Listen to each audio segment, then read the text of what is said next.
Hello guys, सभी के लिए नमस्कार।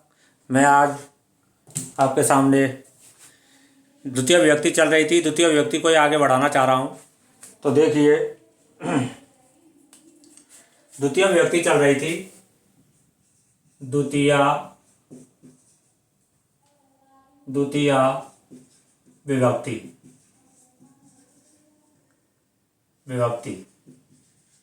द्वितीय विभक्ति में क्या आया था? कल हमने अकथित चय नामक सूत्र तक करा दिए थे। आज उसके आगे जो सूत्र हैं उन सूत्रों पर विचार करेंगे, उन सूत्रों के बारे में बताएंगे। देखिए, सबसे पहले आज के वीडियो में जो सूत्र आ रहा है उसका नाम है अव्यतः परतः अवतः परतः समयानिकषा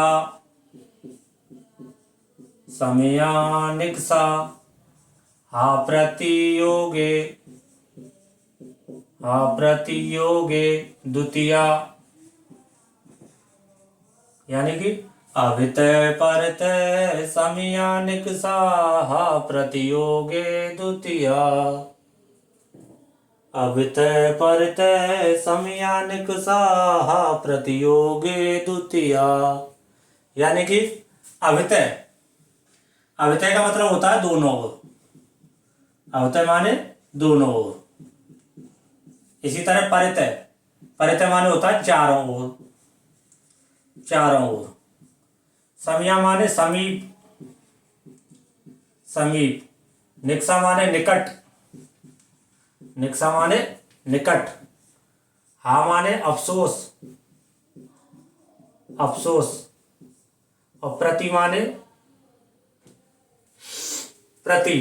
ओर। देखिए, अव्यतः माने दोनों ओर, परितः माने चारों ओर, समया माने समीप, निकषा माने निकट, हा माने अफसोस और प्रति माने ओर। इन सभी के योग में द्वितीय विभक्ति का प्रयोग किया जाता है। कहने का तात्पर्य क्या है? कहने का तात्पर्य है जहां कहीं भी वाक्य में दोनों ओर, चारों ओर, समीप, निकट, अफसोस और ओर ये शब्द आ जाएं तो इन शब्दों के योग में उस पूरे वाक्य में हमेशा और हमेशा द्वितीय विभक्ति का प्रयोग किया जाता है। जैसे गांव के दोनों ओर तालाब है। गांव के दोनों ओर तालाब है।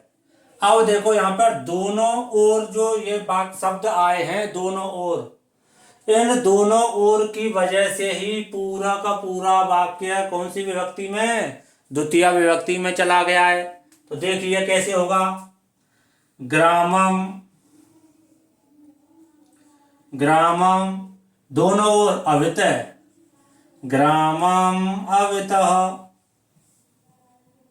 तालाब होता है सरोवरः अस्ति। ग्रामम अव्यतः सरोवरः अस्ति। ये इसका रूप बनेगा। चारों ओर तो क्या आ जाएगा? गांव के चारों ओर,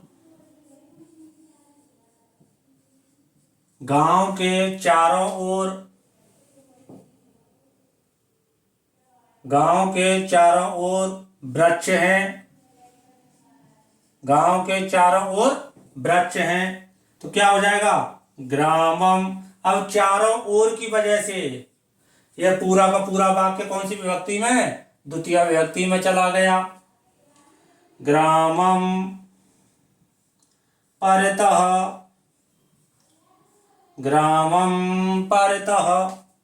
वृक्ष हैं। अब एक वृक्ष तो है नहीं चारों ओर, कितने सारे वृक्ष हैं? बहुत सारे। इसलिए वृक्ष का बहुवचन रूप आ जाएगा द्वितीय व्यक्ति का, वृक्षा सन्ति। ग्रामं परितः वृक्षा सन्ति। इसके अलावा आगे देखिए,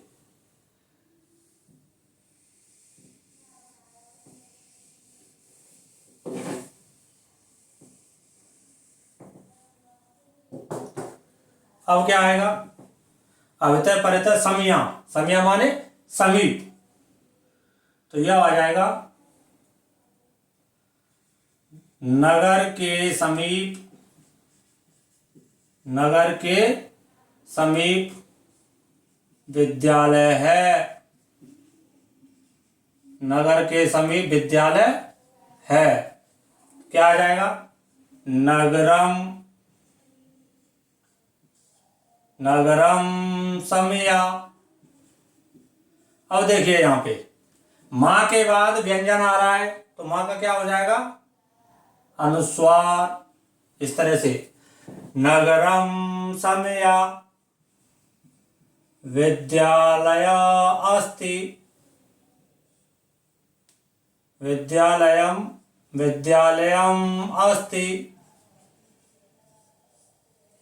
देखिए, नगरम समया विद्यालयम अस्ति।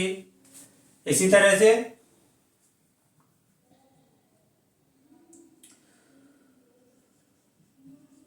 मंदिर के निकट,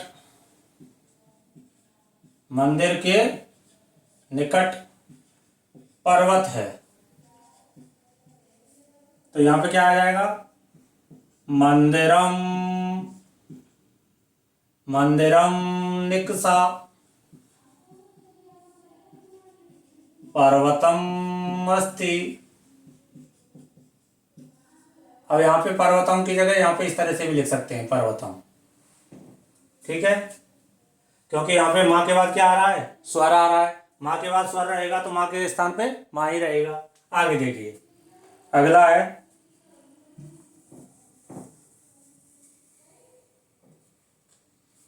हा। नास्तिक को शोक है, किसको, नास्तिक को, नास्तिक को अफसोस है, अफसोस या शोक है। क्या आ जाएगा, हा नास्तिकम, हा नास्तिकम। ठीक है, अगला है और।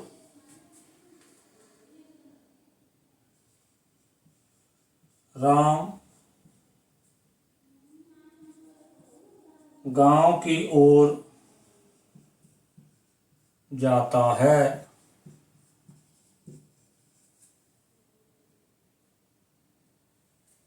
क्या आ जाएगा,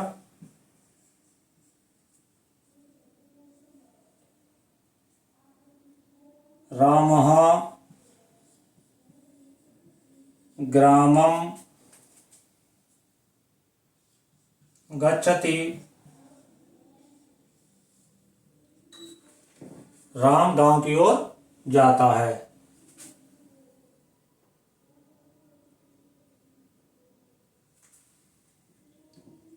रामम, रामम ग्रामम गच्छति, यानी राम गांव की ओर जाता है। तो इस तरह से यह जो सूत्र था, इस सूत्र के उदाहरण करा दिए हैं। यानी कि कहने का तात्पर्य यह है, अवितय परितय समिया निक्सा हा प्रति योगे द्वितीया, इस सूत्र से अवितय माने दोनों ओर, परितय माने चारों ओर, समिया माने समीप, निक्सा माने निकट, हा माने अफसोस या शोक, और प्रति माने ओर, जिन शब्दों के बाद ये आए तो वो पूरा का पूरा वाक्य किसमें चला जाता, द्वितीय विभक्ति का हो जाता है। आगे देखिए,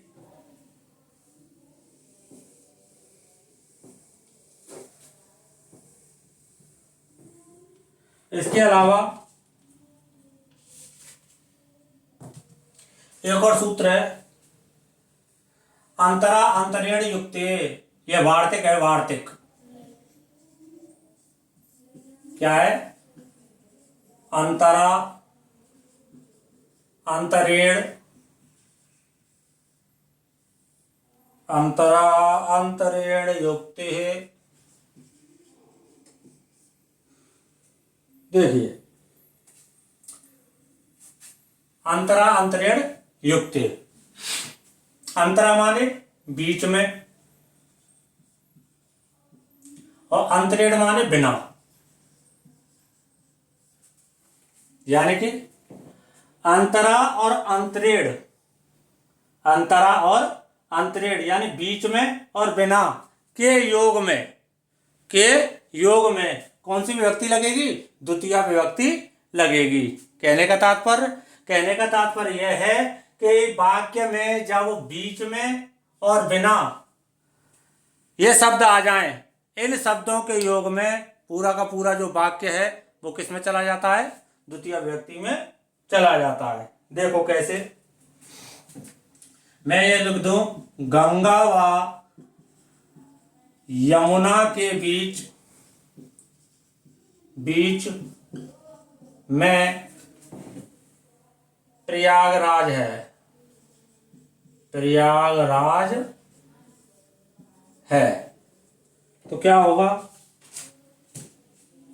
देखो अब यहां पर बीच में आ रहा है, बीच में, तो बीच में शब्द के कारण ये पूरा का पूरा जो वाक्य है वो पूरा का पूरा वाक्य किस में जाएगा? द्वितीय विभक्ति में जाएगा। रूप क्या बनेगा? गंगाम यमुनाम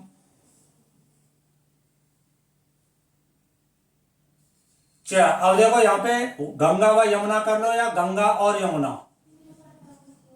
गंगा और यमुना, तो ये और किसके आवाज बीच में आएगा? च। फिर आगे क्या आ जाएगा? अंतरा, अंतरा प्रयागराज, प्रयागराज अस्ति,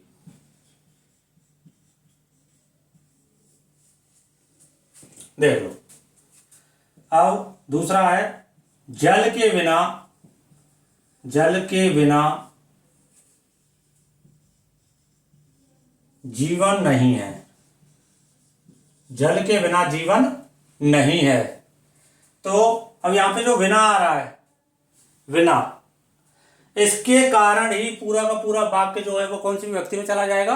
द्वितीय विभक्ति में चला जाएगा। तो रूप क्या बनेगा? जलम अंतरेण जीवनम नास्ति, जीवनम न अस्ति, जलम अंतरेण जीवनम न अस्ति। ठीक है, तो इस तरह से ये वार्तिक जो है वो भी हो गया। आगे इससे आगे एक और जो सूत्र है उस सूत्र को और करा देते हैं, क्योंकि वो भी बहुत सी प्रतियोगी परीक्षाओं में या 10वीं में, 9वीं में ये पूछा जाता है। कालाध्वा, कालाध्वा नोरंत संयोगे, नो रत्यंत संयोगे, संयोगे। देखिए कालाद्वानोरत्यंत संयोगे यानी कि कालवाची, कालवाची एवं मार्गवाची, कालवाची एवं मार्गवाची शब्दों की निरंतरता, निरंतरता के साथ वाक्य में कालवाचक व मार्गवाचक शब्दों में द्वितीय विभक्ति का प्रयोग किया जाता है। द्वितीय विभक्ति का प्रयोग किया जाता है। देखिए क्या मतलब है। मतलब यह है कालद्वा नोरंत्यत्य संयोगे। ये सूत्र क्या कह रहा है? ये सूत्र कह रहा है कि कालवाची और मार्गवाची शब्दों की जो निरंतरता है, अत्यंत माने निरंतरता के संयोग के कारण, निरंतरता के साथ या निरंतरता के कारण वाक्य में कालवाची और मार्गवाची शब्दों की अगर निरंतरता बताई जा रही है तो वहां पर वाक्य में कालवाचक और मार्गवाचक शब्दों में हमेशा और हमेशा कौन सी विभक्ति का प्रयोग किया जाएगा? द्वितीय विभक्ति का प्रयोग किया जाता है। देखिए द्वितीय विभक्ति का प्रयोग किया जाता है कैसे? अगर मैं ये कह दूं वह महीने भर पढ़ता है, वह महीने भर तक पढ़ता है,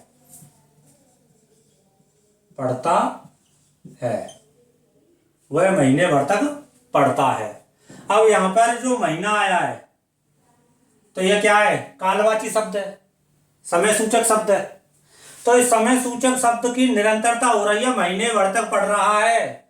कोई भी व्यक्ति है वह महीने भर तक लगातार क्या कर रहा है? पढ़ रहा है, निरंतर चल रहा है, निरंतरता हो रही है किसकी? कालवाची शब्द की। तो इस कालवाचक शब्द में कौन सी विभक्ति का प्रयोग होगा? द्वितीय विभक्ति का प्रयोग होगा। वह से मासम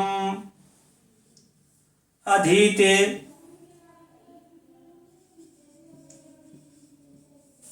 या पढ़ती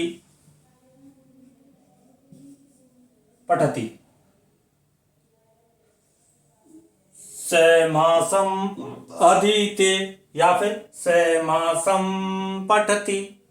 ठीक है, ये तो क्या हो गया? कालवाची। मार्गवाची क्या है? नदी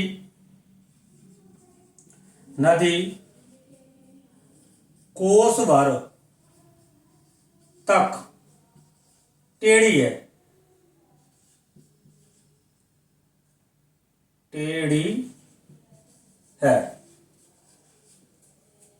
तो क्या आ जाएगा?